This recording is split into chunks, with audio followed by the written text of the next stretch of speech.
Created in response to the lawlessness of the area formerly known as the Neutral Zone, the Viper class was truly a marvel of engineering. But what do we know about this quickly created starship design? Well, today we'll find out. Hello and welcome to another episode of Truth or Myth Beta Canon, a Star Trek web series that dives into the history of any given topic using beta canon sources and my own imagination to fill in the gaps. In today's episode, we're taking a look at the Viper class to better understand its place in Star Trek history. Please note, I kitbashed this starship design into existence to continue on telling the story I had previously started in another episode. Almost 6 months ago, I created a video on the Lysander class, another one of my starship designs I kitbashed. In it, I started to explore the 25th century, specifically the developing relationship between the new Romulan government and the Federation, as well as the deteriorating situation these two galactic powers created in the area formerly known as the Neutral Zone. And so, in order to continue this exploration, I've created another class that I hope you'll enjoy. But of course, and as always, because this is just a bit of my own fan fiction, all information relayed should pretty much be taken with a grain of stardust and only considered a little bit of Star Trek fun. And so, with all that out of the way, let's begin. With piracy, acts of violence, and general terrorism, the area formerly known as the Neutral Zone was a hotbed for illegal activities that neither the United Federation of Planets or the newly formed Free Romulan Republic wanted to touch. In fear that taking any action in the area would be seen by the other side as an act of aggression or even war, a situation most likely ingrained in both sides' heads from the original Neutral Zone Treaty, that area of space would simply be ignored by both galactic powers. Before the fall of the Romulan Star Empire in 2387, the Neutral Zone had actually been a stable and prosperous area of space, with both governments eager to trade with the inhabited systems within, simply to glean any intelligence they could about the other side from these declared neutral races. But after the fall, with their trade deals destroyed along with the Romulan homeworld, these desperate star systems were forced to turn to less than desirable sources to acquire the goods and services they needed just to keep them going, with both galactic governments turning a blind eye. However, that would all change in 2406. In an attempt to create a proto-matter doomsday weapon that they could sell to the highest bidder, the Orion Syndicate had set up a weaponry development facility on one of the homeworlds in that unstable area of space.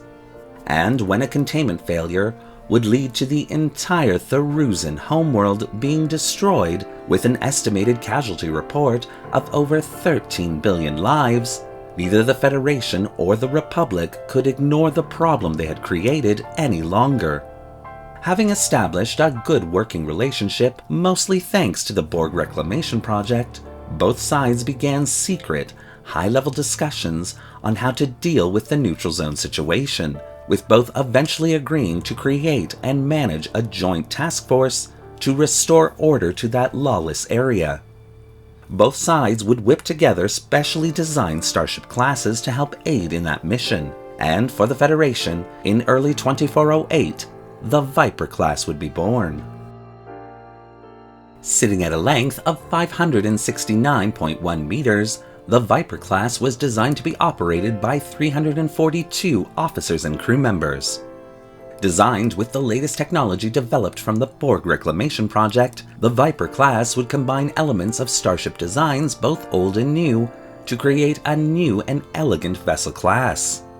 Designed for both speed and strength, the Viper class would contain an additional smaller nacelle which could be extended to allow a short burst of speed for the class. As a result, the Viper class would have a standard safe cruising speed of warp factor 8.5, with an emergency maximum speed of warp factor 9.998 for 12-hour increments.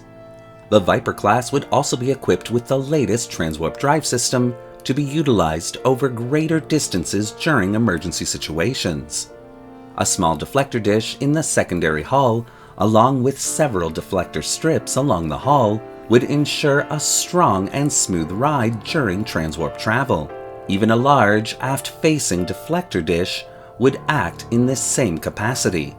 Tactically, the Viper class would be well armed for a vessel her size, containing both phaser emitter arrays, as well as 10 torpedo launching systems, capable of firing photon, quantum, and transphasic torpedoes. An underslung secondary hull would contain virtually nothing except for cargo bays, which themselves could be easily converted to barrack-style accommodations to house security personnel, or for emergency evacuation situations, or even large brig facilities should the necessity arise. This underslung secondary hull could also be detached and easily reattached or replaced, again if the situation warranted. This was very helpful during instances where time was of the essence, as a Viper-class starship could travel to the nearest starbase, drop off the secondary hull pod, immediately attach a new one, and head back to an area without the need to disembark passengers or cargo. As agreed in the new Treaty of Zone Cooperation, both sides would patrol and police the area, while simultaneously new trade agreements with the worlds located there would be established to help quell the need for those planets to seek nefarious means to survive.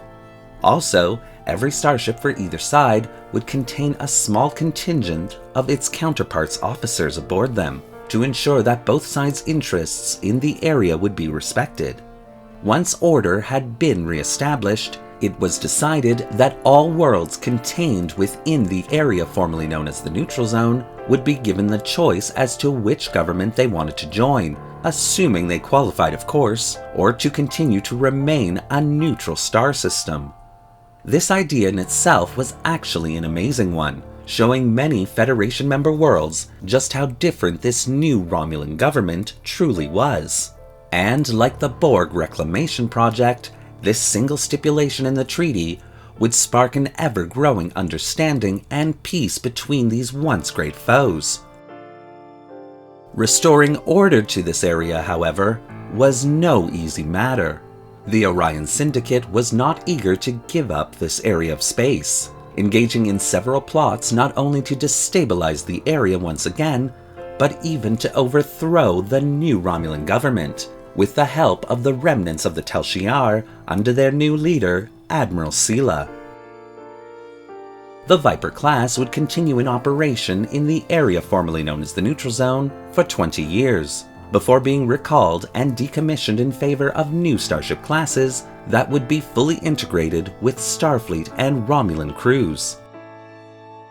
Created when the United Federation of Planets and the Free Romulan Republic could no longer turn a blind eye to the situation that they had created, the Viper class would come to symbolize an olive branch of peace between these two enemies, as well as those both sides had abandoned during a time of great chaos for both governments, earning this powerful starship class its place in both Starfleet and Romulan history.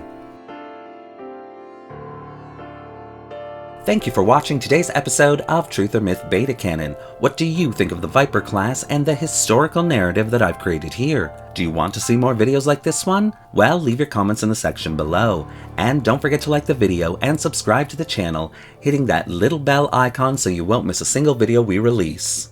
Just to let you all know, I will be continuing this story in the future for you all, having dropped some very obvious seeds as to where I'm going with it. So, worry not. Want to help this channel build a peaceful relationship with the new Free Romulan Republic? Then consider becoming a channel patron, a major help that allows this channel to purchase resources and 3D models to keep it going. The link to our Patreon account is in the description below. Thanks again for watching, live long and prosper, and Jolan True.